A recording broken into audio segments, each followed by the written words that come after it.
Hi. మీ పేరు? Gokul sir. From Guntur. ఇలా తాడేపల్లిలో సీట్ వచ్చింది. లోకేష్ ద్వారా మేము మళ్ళీ సీట్‌ని తెచ్చుకోగలిగాము. జేఈఈ మెయిన్స్ ఎగ్జామ్ రాసేటప్పుడు మీరు ఏమైనా అనుకున్నారా? పాస్ అవుతామా లేదా అని? ఏం అనుకోలా. నేను ఇంకా రాస్తాను. నేను చదువుకున్నాను. దాన్ని బట్టే రాసాను. వచ్చిద్ది రాకపోవడం వేరే విషయం. హ్మ్. నేను ఇంగ నా ప్రయత్నం చేశాను అంతే. వచ్చింది సీటు ఇంగంతే. నారా లోకేష్ మీ గురించి మాట్లాడారు గదా! మీకెలా అనిపిచ్చింది? చాలా ఆనందంగా ఉంది. అందరూ ఆనందంగా ఉండం మనం ఒక్కలం కాదు కదా! జేఈఈ మెయిన్స్‌లో చదివారు గదా మీరు. ఎంతసేపు చదివారు? ఎంతసేపు అంటే మా కాలేజీలో అక్కడ కూర్చొనే చదివిచ్చారు. ఇంటికెళ్ళినాక ఒక 1 అవర్, 2 అవర్స్ అలా చదివాను ఇంగ. మా కాలేజీలో కొంచెం కృషి చేశారు కాసేపు కూర్చోబెట్టి. ఇంటికెళ్ళినాక కాసేపు కూర్చొని చదువుకునేవాడిని అంతే. నారా లోకేష్ గారు మీకిది ఇలా చెప్పంగానే ఆయన ఈ పరిష్కారాన్ని మీరు నెరవేరుస్తారని అనుకున్నారా? అలా అంటే అనుకోలేదు. అసలు అవ్వదనుకున్నాం. అయిపోయిందిలే అయిపోయింది అనుకున్నాం. కానీ ఇప్పుడు ప్రభుత్వం మారడం వల్ల వచ్చింది. మామూలు జగన్ ఉన్న ప్రభుత్వం ఉంటే అసలు వచ్చేది కాదు. ఇప్పుడు ప్రభుత్వం మారడం వల్లే వచ్చింది అనుకుంటున్నాను నేనైతే. లోకేష్ ఇప్పుడు మన ఎడ్యుకేషన్ మినిస్టర్ అయ్యారు కాబట్టి. ఎందుకు జగన్మోహన్ రెడ్డి గారు చేయలేకపోతున్నారని అనుకుంటున్నారు మీరు? ఇక్కడ ఆయన అంతా కొంచెం నిర్లక్ష్యం ఎక్కువ కదా. ఆయన ఇక్కడ ఉండడు. నారా లోకేష్ కాబట్టి ఇక్కడ ఉంటాడు. మళ్ళీ కెపాసిటీ ఉంది. వాళ్ళైతే చేయరేమో అనిపించింది నా ఫీలింగ్. ఎలా అనిపించింది మరి మీకు? మీ అబ్బాయికి సీట్ వచ్చింది కదా నారా లోకేష్ తరపు నుంచి, మీరు ఎలా అనిపించింది? రెస్పాన్సిబుల్ బాగుంది. Proud happy, we happy. కాకపోతే అది జేఈ మెయిన్స్ కొంచెం కష్టపడి చదువుకున్నారు కాబట్టి వాళ్ళ కాలేజీ పరంగా కానీ దేని పరంగా అయినా కొంత చదువుకోబట్టి వాళ్ళు కొంత సీట్ సాధించుకోగలిగారు. వాళ్ళకున్న రిజర్వేషన్ కూడా కోటా ఉంది కాబట్టి దాని మీద మెయిన్స్ కూడా వాళ్ళకి ప్లస్ పాయింట్. మొన్న ఇట్లా సీట్ కూడా వచ్చి కూడా కొంత ఇదైంది, డిస్టర్బెన్స్ జరిగింది. ఆ డిస్టర్బెన్స్ లో కూడా మళ్ళీ ఇక్కడ మన COE Tadepalli board office intermediate వాళ్ళు ప్లస్ జోసా వాళ్ళ సమన్వయంతో కొంత ఇది మళ్ళీ వాళ్ళు సక్సెస్ సాధించారు. మళ్ళీ వాళ్ళ సీట్లు వాళ్ళు కన్ఫర్మ్ చేశారు. వీళ్ళకి కూడా తాడేపల్లిగూడెంలో త్రిబుల్ ఇచ్చారు, సీట్ వచ్చింది. సో హ్యాపీగానే ఫీల్ అవుతున్నాం. అసలు మీ అబ్బాయికి వచ్చిందని అనుకున్నారు ఎప్పుడైనా? తను చదవగలడని నాకు నమ్మకం ఉంది. ఎందుకంటే యావరేజ్ మీద అబోవ్ స్టూడెంటే. 85%, 90% స్టూడెంట్. తను చదివిన స్కూల్ కూడా కొంత పునాది వేసిందని భావిస్తున్నాను. లయోలా పబ్లిక్ స్కూల్లో చదివాడు, గుంటూరులోని లయోలా పబ్లిక్ స్కూల్. అది కూడా కొంత బేస్మెంట్ వేసిందని కొంత భావిస్తున్నాను. నారా లోకేష్ దగ్గర ఎంతసేపు కూర్చున్నారు కదా, మిమ్మల్ని ఎలా చూసారు ఆయన? చాలా బాగుంది, ట్రీట్ బాగుంది అండి.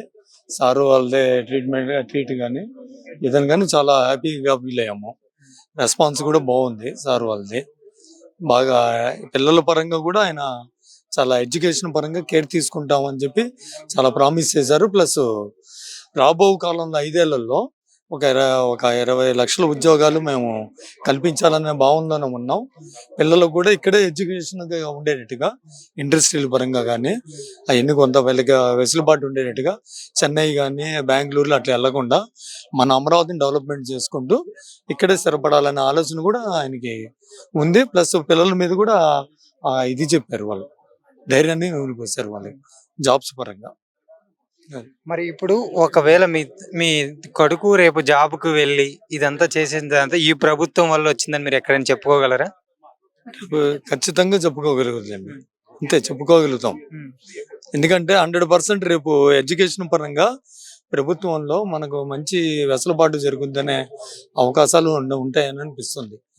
ఎడ్యుకేషన్ లో మంచి విప్లవాత్మక మార్పులు తీసుకురావచ్చు వారు చెప్పిన దాన్ని బట్టి. సో అదే అవుతుందని నేను ఆశిస్తున్నాను. జేఈఈ మెయిన్స్ ఎగ్జామ్ రాసేటప్పుడు నువ్వు ఎలా అనుకున్నావు? జేఈఈ మెయిన్స్ ఎగ్జామ్ చాలా కష్టపడి రాసాం, కానీ సీట్ వస్తుంది అని అనుకున్నాం. కానీ మధ్యలో క్యాన్సిల్ అయిందని ఒకనొక సిచ్యువేషన్ లో సీట్ రాదు అని వదిలేద్దాం అనుకునే టైంలో సార్కి ఒక మెసేజ్ పెట్టడం ద్వారా సార్ ఇంత తీసుకొని సార్ పర్సనల్ గా విషయంగా తీసుకొని సార్ చాలా కేర్ తీసుకొని మాకు సీట్ వచ్చేటట్టు చేశారు. అలానే భవిష్యత్తులో ఉపయోగపడడానికి ల్యాప్టాప్స్ ఇచ్చారు సార్. చాలా థ్యాంక్ఫుల్ గా ఉంటాం సార్. జేఈఈ మెయిన్స్ కి అసలు మీరు క్వాలిఫై అవుతారని అనుకున్నారా? సార్ క్వాలిఫై అవుతామని అనుకున్నాం కానీ ఇలా సీట్ ఇలా క్యాన్సిల్ అయిన తర్వాత మళ్ళీ ఇలా సీట్ వస్తుందని అనుకోలేదు సార్. సీట్ ఆల్రెడీ క్యాన్సిల్, అది ఇంపాసిబుల్ సార్.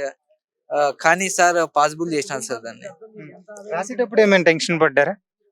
రాసేటప్పుడు పడతాం సార్. అది జెన్యున్ గా అందరూ పడతారు సార్. రాసేటప్పుడు చాలా టెన్షన్ ఉండేది. సరే, ఇప్పుడు ర్యాంక్స్ వచ్చినప్పుడు మీ ఫీలింగ్ ఏంటి? ర్యాంక్స్ వచ్చినప్పుడు హ్యాపీగా ఫీల్ అయ్యాం సార్. కానీ ఆ హ్యాపీనెస్ 2 days కానీ లేదు సార్.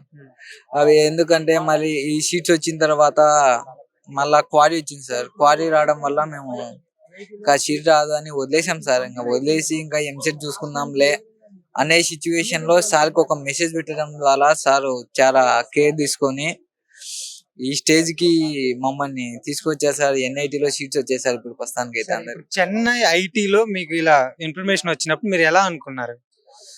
సార్ వాళ్ళకు చేసాం కానీ మా వైపు నుంచి చేస్తే అంత ఏం లేదు సార్. లోకేష్ సార్ తీసుకొని దాన్ని బాగా పర్సనల్ విషయంగా తీసుకొని చేసినారు సార్ దాన్ని. అందుకు ఇప్పుడు మాకు సీట్స్ వచ్చాయి సార్. మొత్తం మా ఫ్యామిలీ మొత్తం అంతా సార్కి థ్యాంక్ఫుల్ ఉంటాం సార్. నారా లోకేష్ గారు ఇది మీకు నెరవేరుస్తారని అనుకున్నారా? సార్ అయితే ఎక్స్పెక్ట్ చేస్తారు అని అయితే అనుకోలేదు. కానీ ఇక్కడికి వచ్చిన తర్వాత ఇంత బాగా రిసీవ్ చేసుకుంటారు మమ్మల్ని, ఇంత బాగా కేర్ఫుల్ గా తీసుకుంటారు, మమ్మల్ని పట్టించుకోలేమో అనుకున్నాం సార్. కానీ ప్రభుత్వం బాగా హెల్ప్ చేసింది సార్. మీకు మార్కులు తెలియగానే నారా లోకేష్ గారు మీకు ఓపీ ఇప్పించగలిగారా? ఓపీ ఇప్పించగలిగారు సార్. సార్ అస్సలు చిరాకు అనేది పడలేదు సార్. అస్సలు ఇమీడియట్ గా రియాక్షన్ తీసుకొని దాన్ని సాల్వ్ చేశారు సార్. సార్ జీవో పంపించారు పైకి. అదే సార్. మరి ఇప్పుడు నీకు ఎక్కడైనా ఐటీలో మంచి కంపెనీలో వస్తే ఈ ప్రభుత్వం వల్ల వచ్చిందని చెప్పేసి నువ్వు ఎక్కడైనా చెప్తావా?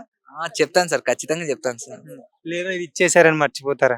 లేదు సార్, రేపు పొద్దున నా మార్క్ లిస్ట్ చూసుకున్నప్పుడన్నా ఈ మార్క్స్ ఎక్కడి నుంచి వచ్చాయంటే లోకేష్ సార్ వల్లనే వచ్చాయని అని చెప్పుకొని ఉంటుంది సార్. మీ అబ్బాయికి సీట్ వస్తుందని మీరు అనుకున్నారా? సార్ ఫస్ట్ వచ్చింది సార్ సీట్ మా బాబుకి.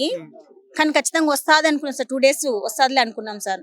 బట్ అన్ఎక్స్పెక్టెడ్ గా క్వారీ వచ్చేసి 5 subjects ఉండాలి ఖచ్చితంగా అబ్బాయి క్వాలిఫై కాలేడని చెప్పేసి బాబుకి క్వారీలో పెట్టేశారు సార్. మాకైతే 2 days చాలా టెన్షన్ అనిపించింది సార్. అసలు ఎంత బాధపడ్డామంటే మాకు తెలియదు సార్. అంత ఫీల్ అయ్యాం మేము. ఇలా జరుగుతుందని కూడా మాకు తెలియదు సార్ అసలు. మరి నారా లోకేష్ గారు ఇది నెరవేరుస్తారని మీరు అనుకున్నారు ఎప్పుడైనా? నారా లోకేష్ సార్ గారు అసలు మేము అనుకోలేదు సార్. అసలు ఈ సార్ మాకైతే అసలు ఇలా ప్రభుత్వం ఇలాంటి నాయకుడు వచ్చి మా పిల్లలకి సీట్ ఇప్పించి ఇలా స్పందించి మాతో పాటు స్పెండ్ చేసి పిల్లలతో పాటు ప్రతిదీ మీ ప్రాబ్లమ్స్ ఇలా స్పెండ్ చేస్తారని కూడా మేము అనుకోలేదు సార్. ఎక్స్పెక్ట్ చేయలేదు మేము అట్లా ఎక్స్పెక్ట్ చేయలేదు. మాకు తెలియదు సార్ ఇట్లా చేస్తారని అసలు తెలియదు. కానీ సార్ మాలో కలిసి ప్రతి ప్రాబ్లమ్స్ తన ప్రాబ్లం గా తీసుకుని మా పిల్లలకి ఫ్యూచర్ బాగుండాలి అని చెప్పేసి చేసి జీవో ఓకే చేసి వాళ్ళకి వెంటనే స్పందించి వాళ్ళకి మార్క్ లిస్ట్ వచ్చేటట్టు చేశారు. అలాగే సీటు చెన్నైలో అస్సాంలో వచ్చింది సార్ మా బాబుకి సీటు. అక్కడ కూడా వచ్చేటట్టు అన్ని సక్సెస్ఫుల్ అయ్యేలా వచ్చింది సార్. ఇంకా బాబు ఖచ్చితంగా సీటు ఓకే అయింది సార్. ఈ సార్ వల్లనే మాకు వచ్చింది. నేను కూడా మా అబ్బాయికి చెప్తాను సార్, ఫ్యూచర్ లో నీకు ఎప్పుడు ఈ జాబ్ వచ్చింది, ఈ పొజిషన్ లో ఉన్నావు అంటే సార్ ఈ తెలుగుదేశం పార్టీ ప్రభుత్వం వల్ల వచ్చింది, నారా లోకేష్ సార్ వల్ల వచ్చింది అని చెప్పేసి గుర్తుపెట్టుకున్నానని చెప్పేసి మా బాబుకి ఇప్పుడే చెప్పాను సార్ నేను. ఎలా అనిపించిందమ్మా నారా లోకేష్ గారిని కలిసారు కదా? చాలా హ్యాపీగా అనిపించింది సార్. మాకు అసలు మాట్లాడలేకపోయాం సార్. హ్యాపీనెస్ కంట్లో నుంచి నీళ్ళు వచ్చేసాయి. అసలు చూసినప్పుడే హ్యాపీనెస్ చెప్పలేము సార్. అంత హ్యాపీగా అనిపిస్తుంది సార్ మాకు. ఎందుకంటే ఇంత స్పందించి మమ్మల్ని మా పిల్లలు మార్నింగ్ నుంచి కానీ ఎప్పుడు మార్నింగ్ నుంచి వచ్చినప్పటి నుంచి కానీ ప్రతిదీ దగ్గరుండి చూసుకుంటూ, అది అన్ఎక్స్పెక్టెడ్ ల్యాప్టాప్ కూడా ఇస్తారని మాకు తెలియదు సార్.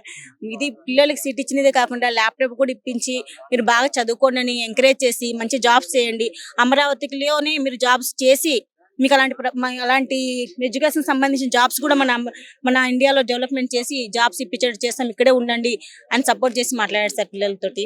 చాలా హ్యాపీ సార్.